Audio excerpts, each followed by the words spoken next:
পর এবার ইরানের সাহায্যে চীনের জাহাজ। ইরান ইসরায়েল চলমান যুদ্ধ পরিস্থিতিতে চীনের ভূমিকা ঘিরে আন্তর্জাতিক অঙ্গনে চাঞ্চল্য তৈরি হয়েছে। যুদ্ধের সরাসরি পক্ষ না হলেও চীন এমন এক কৌশলগত অবস্থান নিয়েছে যা নিয়ে উদ্বিগ্ন হয়ে পড়েছে ইসরায়েল এবং তার পশ্চিমা মিত্ররা। সাম্প্রতিক সময়ে পারস্য উপসাগরে চীনা গুপ্তচর জাহাজ ঘোরাফেরা করছে বলে জানা গেছে। এর মধ্যে দুটি উল্লেখযোগ্য যুদ্ধজাহাজ হচ্ছে PLA টাইপ 855 এবং টাইপ 815।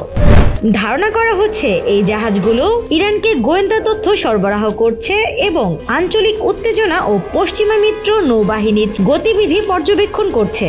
সামাজিক যোগাযোগ মাধ্যম ও সামরিক বিশ্লেষকদের মতে এই তথ্যে ইঙ্গিত মিলছে যে সংঘাতকালীন তথ্য সংগ্রহ করে তা ইরানের সামরিক কৌশলে ব্যবহৃত হতে পারে।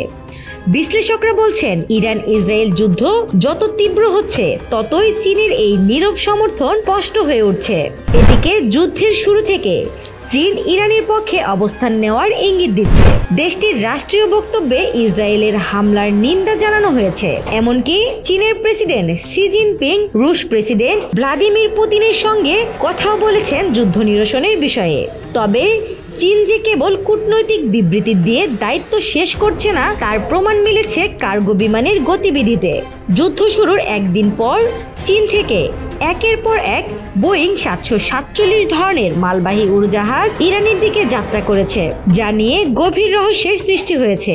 প্রথম বিমানের উড্ডয়ন হয় ইসরায়েলের ইরানের হামলার ঠিক একদিন পর।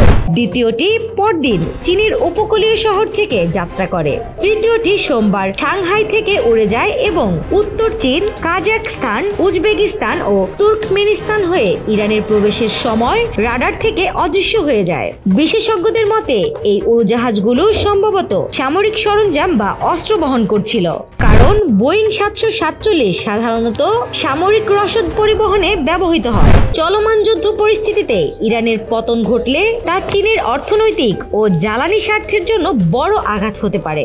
তাই চীন ইরানকে সামরিকভাবে সহায়তা করছে এমন ধারণা পুরোপুরি উড়িয়ে দিচ্ছেন না নিরাপত্তা বিশ্লেষকরা।